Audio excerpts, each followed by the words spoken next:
인공지능은 양날의 칼입니다. 여러분 아마 TV에서 봤을 텐데 이게 TV 프로그램 제목입니다. 이 세상에 나쁜 개는 없다. 나쁜 개는 없다. 이 말은 이제 여러 가지 이유로 해석이 가능한데 나쁜 개는 없다. 이 얘기는 그렇다고 해서 그러니까 이 개가 본질적으로 본래부터 생내적으로 나쁜 게 아니고 훈련을 잘 시키면은 인간과 함께 잘 살아갈 수 있는 그런 개로 만들어갈 수 있다라는 의미를 전달하려고 그 프로그램이 이 제목을 선택한 걸로 알고 있습니다. 그러나 이 제목이 의도는 선하지만 그렇다고 해서 물지 않는 개가 없다라고 해석될 수는 또 없습니다. 마찬가지로 기술은 다 선한 의도로 만들어집니다. 모든 과학자는 우리가 직면한 문제를 풀기 위해서 기술을 개발을 합니다. 그렇다고 해서 그 기술이 선의로만 사용되냐? 그건 아니죠. 여러분 이미 잘 알다시피 핵무기라는 것도 지금 위협 요인으로 다가오고 있는 거고요. 인공지능도 똑같다고 할 수가 있습니다. 근데 양날의 칼이라는 뜻은 또 하나 희망적인 상황도 갖고 있는데 그게 뭐냐면은 쓰기에 따라서는 우리의 행복을 위해서 잘 쓸 수도 있다라는 것입니다. 그러면은 인공지능을 잘 쓰면 무엇이 좋은가? 우선 그게 알고 싶겠죠. 근데 이 이야기는 이미 앞에서 많이 했기 때문에 간단히 넘어가도록 하겠습니다. 생산성이 향상됩니다. 나중에 좀 더 구체적인 경우로 앞에서 얘기한 데 사례를 소개해드리도록 하겠습니다. 우선 비용이 절감 가능하고요. 그 다음에 생산성이 증가하고 그리고 새로운 제품과 서비스가 등장하고 있습니다. 그리고 건강하고 편리한 생활이 또 가능하다는 겁니다. 24시간 나의 몸 상태를 관찰해 갖고 어떻게 내 건강을 잘 유지할 수 있을지 그런 걸 이제 추천을 해주고 처방을 내려줄 수가 있는 거죠. 그리고 어떻게 보면은 일자리 상실을 걱정하는데 한편으로는 노동의 시간을 줄여준다는 겁니다. 1차 산업혁명 이후 쭉 연구된 걸 보면은 인간의 근로시간은 지속적으로 하락을 했고 그 추세는 지금도 유지되고 있습니다. 인공지능은 그걸 더욱 가속화시키겠죠. 그 얘기는 뭐냐면 우리가 시간을 어떻게 쓰느냐에 따라서 행복 추구도 가능하다는 겁니다. 또 하나는 개성 있는 생활이 가능하다는 겁니다. 아까 추천, 그러니까 개개인의 맞춤형 서비스를 준다는 거고요. 아까 권호정 교수님이 정밀 의학이라고 했는데 그거를 다른 말로 표현하면 맞춤형 의료 서비스라고 할 수가 있을 것 같습니다. 그 얘기는 뭐냐면은 개개인에 다 맞는 서비스가 제공된다는 거고 교육도 그런 식으로 이미 바뀌어 나가고 있습니다. 공평한 사회가 또 어쩌면 올 수도 있을 것 같습니다. 칼의 시대에는 덩치가 그 사람의 능력을 나타냈습니다. 총의 시대에는 덩치의 역할은 사라졌습니다. 기술은 역시 필요하지만 이 몸 덩치로 문제를 해결하는 그런 시대는 사라져가는 거죠.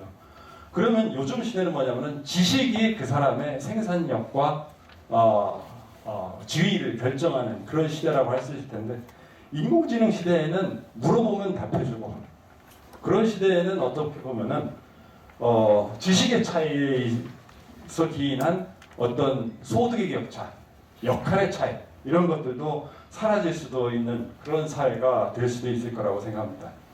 그러면 인공지능을 반대로 못 쓰면 어떤 문제가 발생할까 했을 때 첫 번째 일자리 상실입니다. 노동 어떻게 보면은 헌법 옛날 배울 때 보면은 노동의 근로의 의무도 있지만 권리도 있습니다. 그런 권리가 이제 약화된다는 거죠. 왜냐하면 사람은 일을 통해서 자아실현을 느낄 수도 있는데 그런 부분에서 상실감을 느낄 수 있다는 거고 소득이 감소하겠죠. 빈부와 권력의 격차 아까 축사하신 조윤재 전 대사께서도 말씀하셨는데 보면은 요즘 미중 간의 권력의 차이에서 경쟁은 어디서 제가 볼 때는 집중되냐면 인공지능 개발 경쟁에서도 아주 극명하게 나타나고 있다고 할 수 있습니다. 그러니까 덜 떨어진 인공지능을 갖고 있는 국가와 훨씬 능력이 앞서는 인공지능을 갖고 있는 국가 두 국가가 경쟁할 때 이거는 뭐 비교의 대상이 될 수 없다고 할 수 있겠죠. 잘못하면은 빈부와 권력의 격차가 더욱 확대될 위험이 있다. 생존의 위기도 역시 무시할 수 없습니다. 인공지능이 살상무기에 당연히 활용될 것이고, 또 하나는 이제 중앙은행들이 걱정하는 건데 경제의 변동성이 확대될 거다 이겁니다. 금융산업에서 인공지능이 활용되면서 금융산업이 투자자로서 역할을 했을 때 어떤 외부의 충격이 왔을 때 그 인공지능들은 최적화 알고리즘에 의해 돌아가기 때문에 같은 비헤이비어를 나타낼 수 있고, 그 얘기는 뭐냐면 쏠림 현상이, 투자자로서의 인공지능은 쏠림 현상이 더 커질 수도 있다. 그럴 경우 금융위기를 글로벌 차원에서 발생시킬 수도 있다. 여러 가지 우려가 나타나고 있습니다. 또 하나, 감시 독재 사회로 가는 길이라고 볼 수도 있습니다. 24시간 우리가 관찰된다는 뜻은 맞춤형 서비스를 제공하는 측면에서는 좋겠지만, 또 하나는 나는 기록되고 어떻게 보면 추천 서비스를 받는다는 뜻은 다른 시각에서 보면 나는 관리된다, 사육된다, 그렇게 볼 수도 있다는 것입니다. 그러면은 결국 우리에게 잘 활용하자 이 얘기인데, 그러려면은 논리의 전개를 이 세 가지로 해봤습니다. 우리는 어떤 상황에 있냐, 그리고 우리가 처한 환경은 어떤 변곡점에 있느냐, 그 다음에 우리의 대응 전략은 뭐냐, 그거에 대해서 간단히 말씀을 드리도록 하겠습니다. 우리는 장점과 단점을 다 갖고 있습니다. 장점은 네트워크. 인공지능을 원활히 발전시키기 위해서는 데이터가 필요한데, 5G 네트워크는 결국은 저게 IoT, 모든 사물을 연결해서 데이터를 공급해주는 서플라이망이 되겠죠. 결국 우리는 근데 5G 네트워크에서 세계 첫째로 앞서 나가고 있습니다. 장점입니다. GDP 대비 연구개발 투자에서도 GDP 대비 1위입니다. 그럼 절대 규모에서는 얼마일까요? 혹시 아는 사람 있으십니까? 우리나라 GDP의 세계 랭킹이 얼마인지 아시는 사람 있어요? 12위입니다. 12위. 근데 GDP의 절대 규모는 몇 위일까요? GDP 대비 비율은 1위인데 R&D 투자 규모의 절대 금액의 월드 랭킹은 몇 위일까요? GDP 랭킹은 10위이지만 R&D 투자비의 월드 랭킹은 5위입니다. 1위가 미국, 2위가 중국, 3위가 일본, 4위가 독일입니다. 그리고 5위가, 그러면은 GDP 랭킹 순위에서 5위에서 11위까지는 실은 저희보다 더 할 수 있음에도 불구하고 우리보다 못하고 있다는 것입니다. R&D 투자에. 그만큼 우리나라는 어떻게 보면은 잠재력이 있다. 여전히 연구개발에 많은 투자를 하고 있다라는 것입니다. 그리고 고학력 인적 자원이 풍부하다. 그것도 어떻게 보면 여러분에게 이 말을 하면 욕을 하는 게 될 수 있겠지만, 실업률이 젊은 사람들 일자리가 없는 게 일본 사람들은 부러워하기도 합니다. 일본에서는 지금 완전 고용이라 젊은 사람들이 새로운 방향에 투자를 해서 인공지능을 학습하고 이런 쪽으로 안 움직여 나간다는 겁니다. 위기를 모른다는 거죠. 그러나 우리나라 젊은이들은 사실 지금 어려운 상황이기 때문에 위기를 느껴서 이쪽으로 더 나아갈 수 있는 인센티브가 있다는 게 어떤 일본 사람들은 지적을 합니다. 그리고 하나 장점은 국제적인 제조기업, 현대, 삼성, 포스코와 같은 제조기업이었고, 이 제조기업은 플랫폼 기업으로 아까 G 경우 이제 장병탁 교수님이 소개를 했었는데, 제조기업들이 전부 다 플랫폼 기업, AI 기반의 플랫폼 기업으로 전환해 나가고 있습니다. 그런 측면에서 우리 정보통신 시대에 우리나라의 네이버는 글로벌 기업으로 못 나갔습니다. 제조업 기업들은 글로벌 기업으로 나갔습니다. 그러면은 인공지능 시대에는 우리 기업들이 글로벌 기업으로 나갈 수 있을까?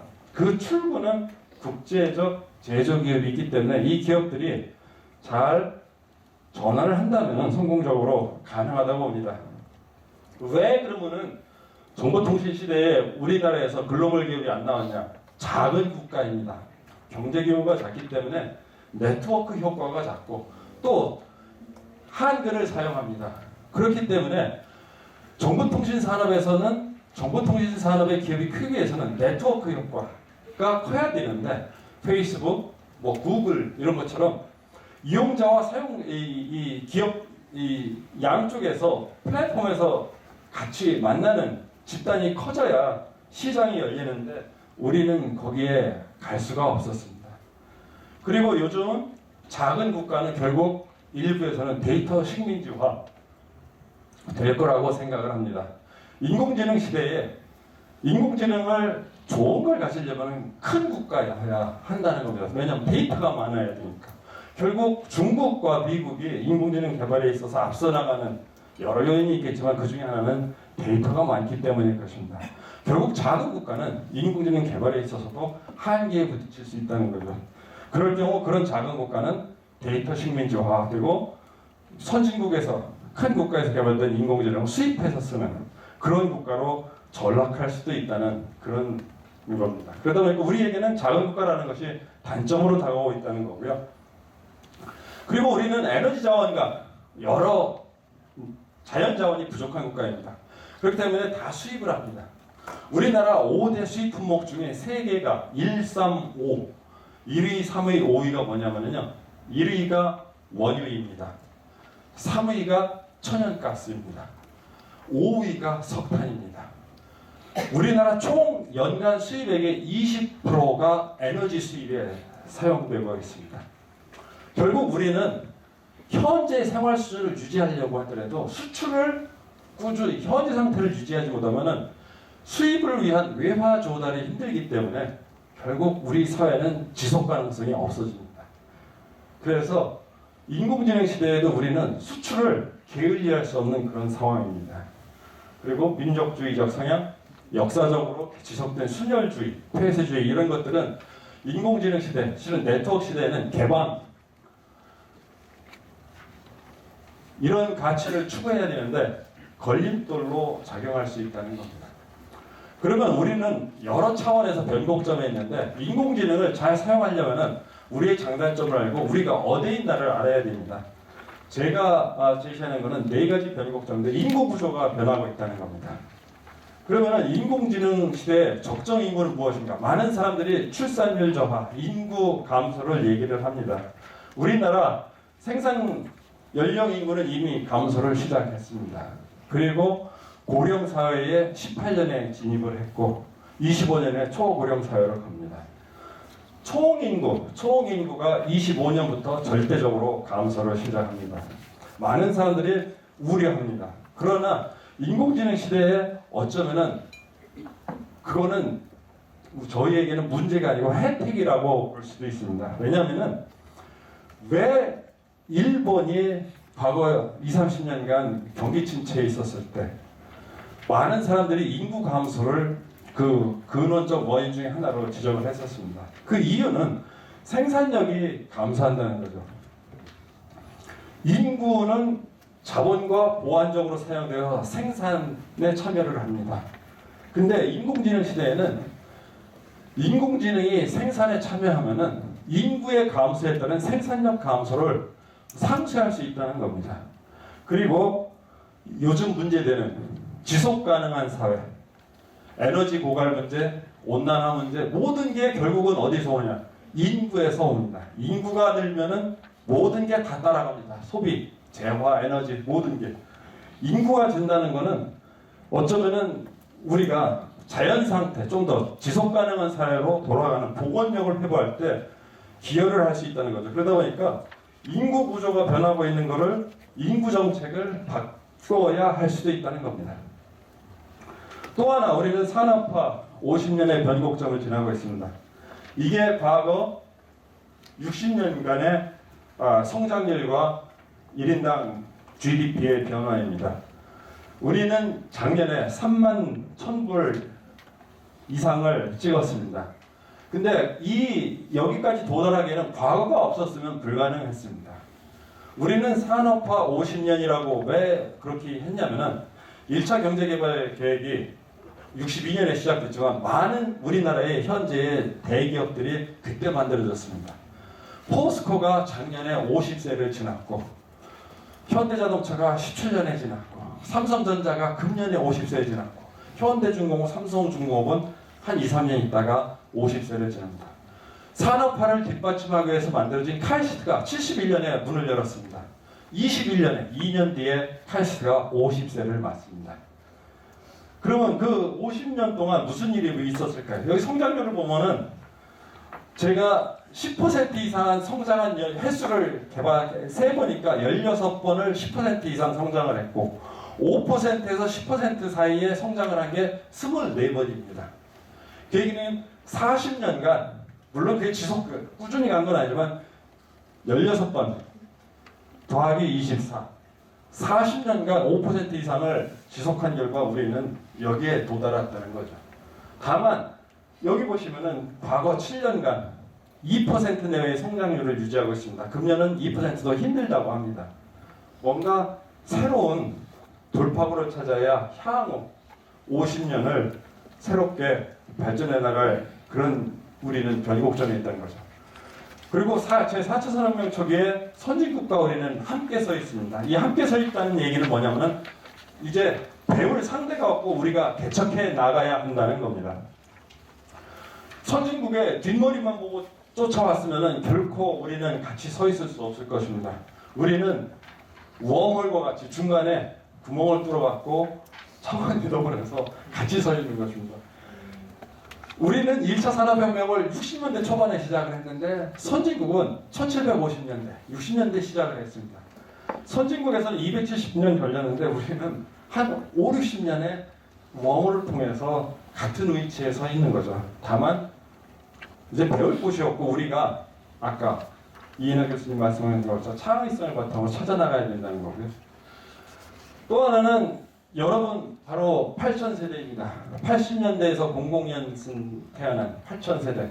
8000세대가 오고 있는데 이 사람들이 실은 앞에 세대와는 많은 가치관이 틀린 것 같아요. 저는 이제 산업화 세대 후반에 태어나서 후반에 속하면서 민주화 세대에 있었는데 아직까지 우리나라는 언스테이블합니다. 불안전하죠. 그리고 아직도 이념 대립이 강합니다.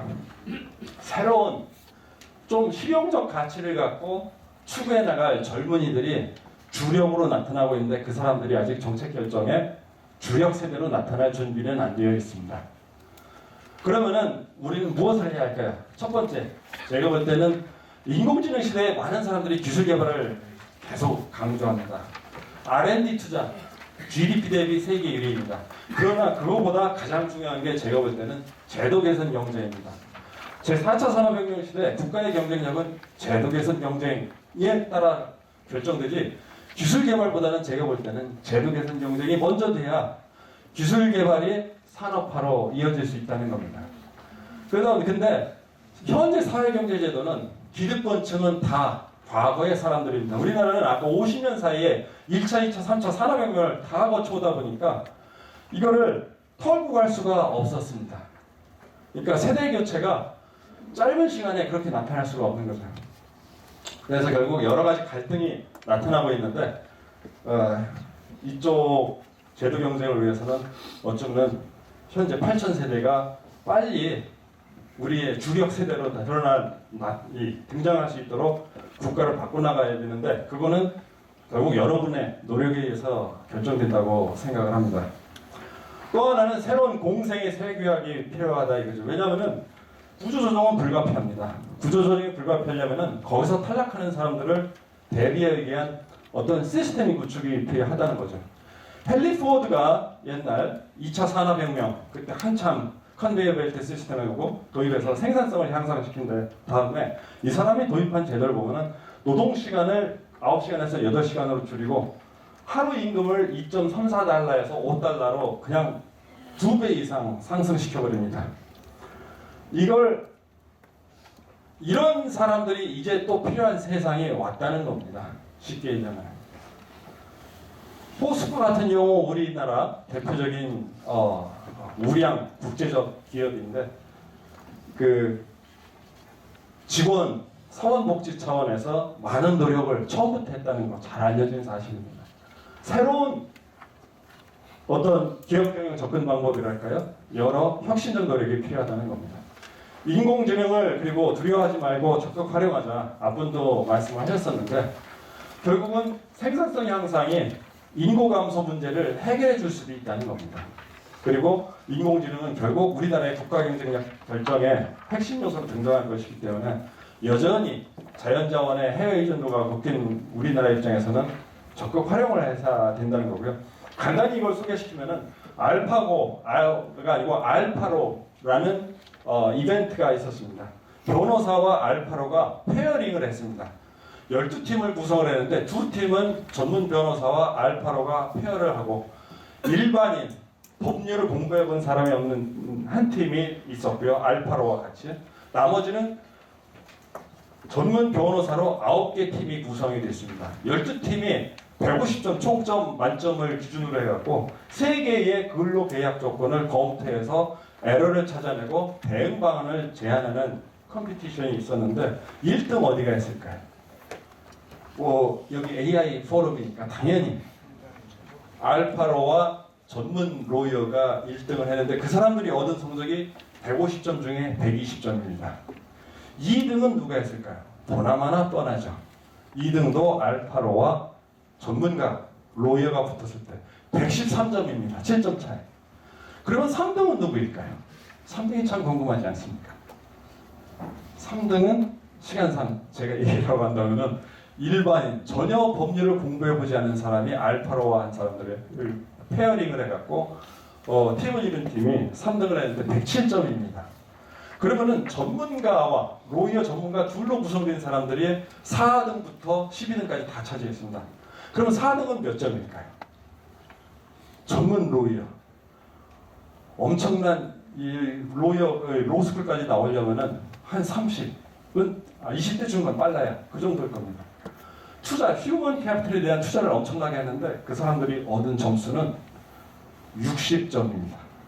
인공지능 대비 절반도 안 됩니다. 근데 이걸 하고 나서 인공지능 법학회에서 열었는데 이 행사를 주관한 원로 변호사님이 실망하지 말라. 함께 살면은 괜찮다.